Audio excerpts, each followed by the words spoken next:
iyong nasasakupan. So maraming salamat. So dito tayo sunod mga kababayan. Dito tayo kay Franz Castro. Nako mga kababayan. O ipahuli natin tong kay Sara Duterte ha, kay Digong. Dito tayo kay Franz Castro at kay Harry Roque. Mga kababayan, ito ang maganda eh. Mga kababayan, hinahamon ni Franz Castro. Ayan, Ma'am Flor de Lisa Yong, maraming salamat sa $25 super Hong Kong dollar super sticker. Thank you so much po.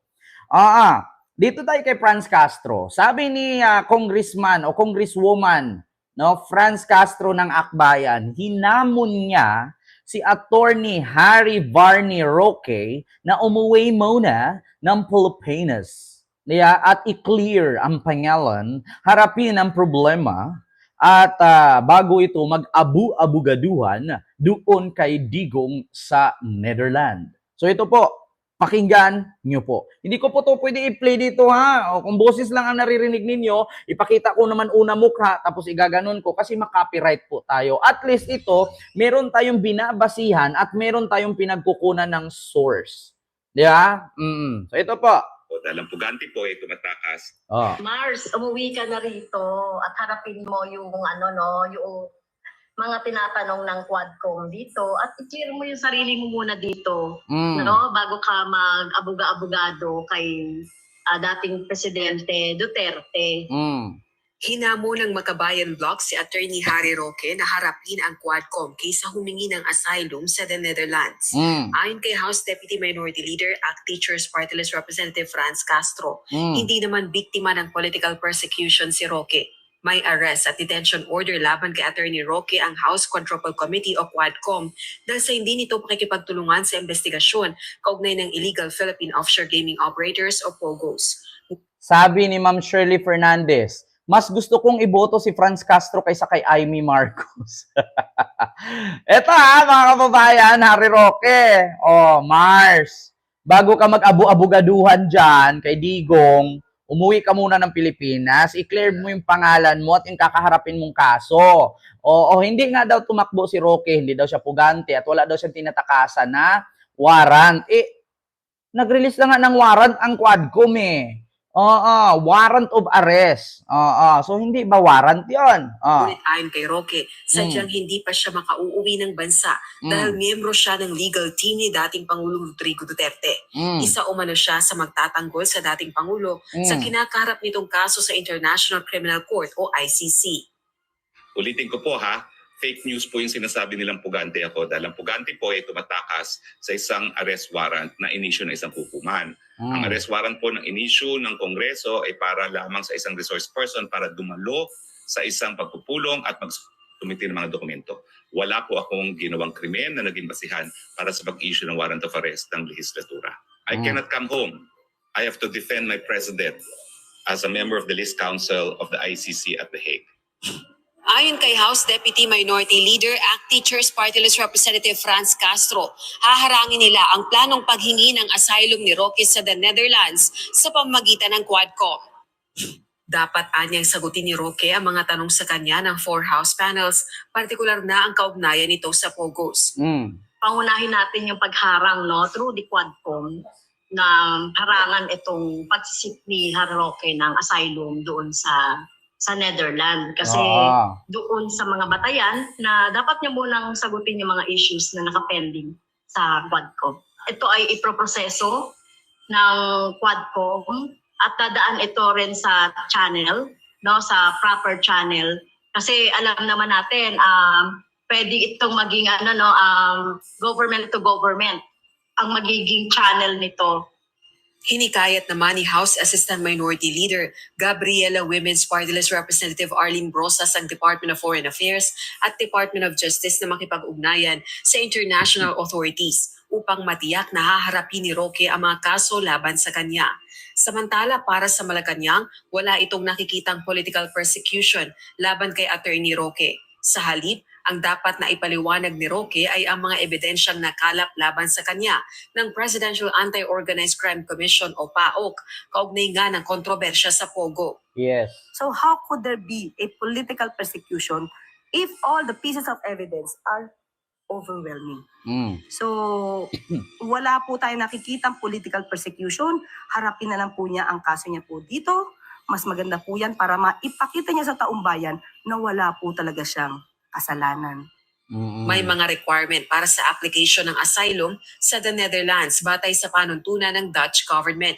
Isa dito ay kung nakararanas ng matinding banta ang applicant dahil sa persecution sa bansang pinanggalingan dahil sa lahi, relihiyon, national o political opinion o pagiging kabilang ng applicant sa isang partikular na social group.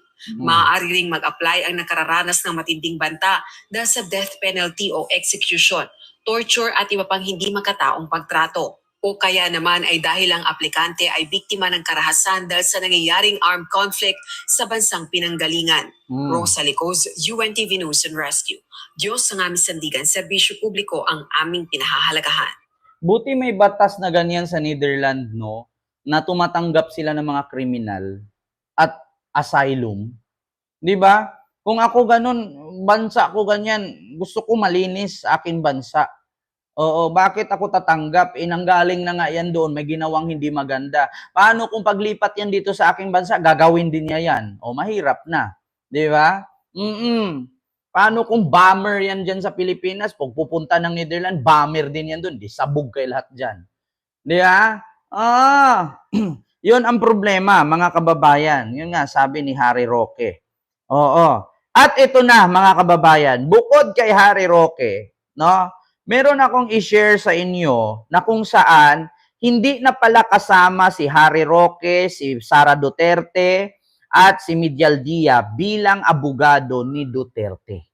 Hindi na sila miyembro ng legal counsel. Duterte at Harry Roque. O, diba? So, madaling salita, ginawa lang scapegoat ni Harry Roque ang pagpunta niya sa Netherlands. Nilinaw ni dating presidential spokesperson, Atty. Harry Roque, na hindi kasama si Vice President Sara Duterte sa legal team ni dating Pangulong Rodrigo Duterte. Ayon kay Atty. Roque, may probisyon sa ating batas na hindi maaaring mag-practice ng kanyang propesyon ang Vice Presidente habang ito ay kasalukuyang nasa pwesto. So ito pa, mga kababayan. Actually, gusto kong i-share sa inyo ganito. Instead na maawa ang ICC or isa sa mga judge kay Digong, may possibility talaga na hindi makalaya itong si Digong. Bakit? According nga kay attorney Dan De Leon, no? Or Dan De Leon ba 'yon? No, si attorney Dan De Leon nawala ng pag-asang makalaya itong si Duterte. Kasi nga, sa mga nangyayari na unang-una pa lang, sabi ni Midial Dia, kinidnap daw ito at part daw ng grand plan ng ICC. Pangatlo, ito, yung abogado ng ICC, no, yung abogado ay ini-spam ng mga Duterte supporter. Lahat ng mga social media account niya pinutakte ng mga DDS. No? Kung ano-ano pinagko-comment nila, kung ano-anong tirada nila, dito kay pangalan dito si Julia Mutok ba ito? Yung hurado or judge ng ICC. Oo. Ito siya. Lahat ng social media account niya ay pinutakte ng mga DDS. No? Pinagpiestahan nila ang social media. Sa tingin ninyo, kakatigan kaya nito ng abogado ng ICC or isa sa may hawak no, ng trial ni Duterte doon sa ICC, binumba nila sa social media, pinutakte. Duterte may face more trouble after supporters spam ICC judge on social media. Sabi ni Julia Mutok. Nako, mga kababayan. Di ba? Instead na maawa, di ba? Instead na maawa, ang hurado kay Duterte, pinutakte nila ito, mas lalong madidiin at mas lalong maiipit at mas lalong hindi, no, mga kababayan. Oo, hindi tawag dito, hindi makalaya itong lulupintanil nila. Oo. Pinutakti ba naman nila? Oh, ayan. Yan ang resulta ninyo mga DDS. Di ba? Instead na ipagdasal ninyo na kampihan ng ICC at mapalaya itong lulo na pinaglalaban ninyo, kayo ang nagdiin kay Digong na hindi siya makakalaya. Di ba? Ang babastos kasi ninyo. Palibhasa kasi mga DDS, mga wala kasi kayong pinag-aralan, mga wala kayong modo, mga bastos, mga inutil, hampas lupa, uto-uto, pangit. Di ba? Oo, mga feeling magagaling, di ba?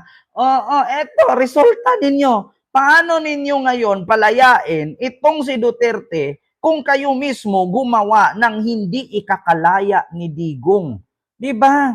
Pinagpiestahan ba naman ninyo sa social media yung hurado? Ano naman ngayon, hindi pa nag-umpisa ang trial, pagkilanlan pa lang kay Duterte doon, kung siya ba talaga ang hinuli, kung siya ba talaga ang nandoon, wala pang kaso. Trial pa lang yun, pagkakilanlan pa lang, pero pinutaktin nyo na. Talagang pag-iinitan ng abogado to, maniwala kay sa akin. Hindi naman narinig ng abogado ni Julia Motok na supporter ni BBM ang nambasto sa kanya. Puro nakalagay, bring him home, bring him home. Oh, wala kasi kayong utak. Mga bobo kasi kayong animal. Oo, eto, pakinggan nyo. Sa ginagawa ninyong yan, hindi lalong makalaya si Duterte. Hindi pagsuporta kay Duterte ang ginawa ninyo. Sa bagay, kung ang sinuportahan ninyo ay bastos, talagang magre-reflect yan sa inyo. Dapat lang talagang DDS kayo. So, ito na.